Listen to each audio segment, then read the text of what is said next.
Did you know that women are less likely to claim from their insurance than men?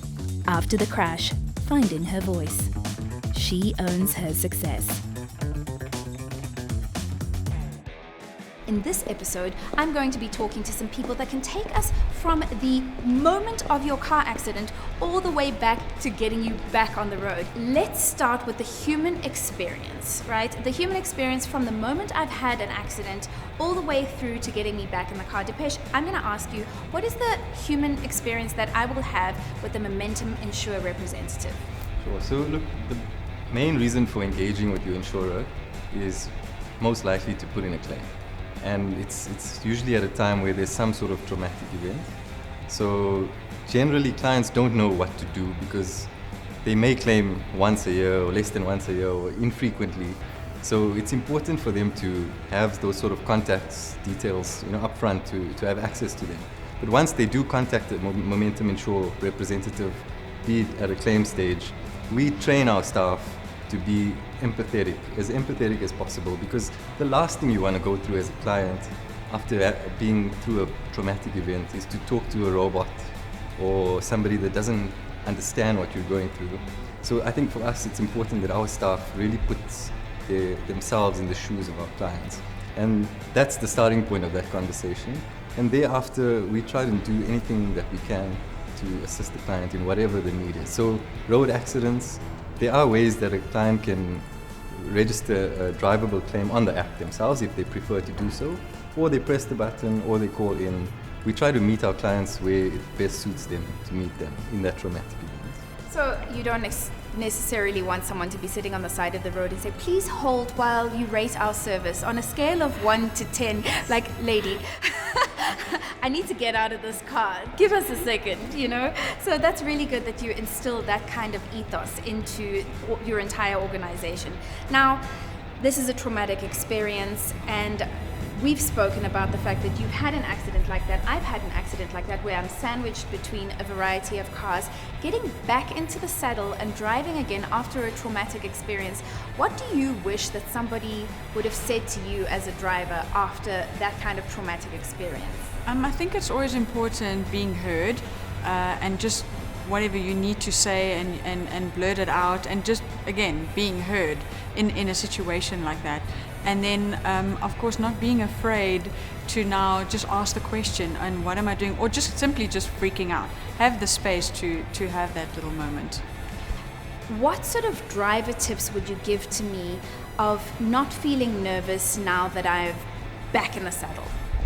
So it all depends on person to person. Generally the highway for me I think is the safest, but it's about creating that space around you. You want to do the speed limit, don't go slower now because you're afraid, because then you become the hazard to other people. And then keeping that safe following distance, that's a good practice in general, whether you had an accident or not. But definitely. So what is a safe following distance? 3 cars? The highway used to have those arrows on it, so there was always 3 of those. But it's difficult to navigate. How much must it be? I always say the bigger the distance, the more time you have to maneuver. So I think it's all person dependent. Just what are you safe with? What are you comfortable with? What makes you feel empowered and be like, okay, I can do this? Would you suggest that the ordinary average driver do an advanced driving course? Most certainly. Every person should do an advanced driving course, purely because they teach you rain scenarios as well, because you can go into a lot of different scenarios. But again, it's teaching and instilling that education part of it, so that when something happens, you should instinctively make the right choice.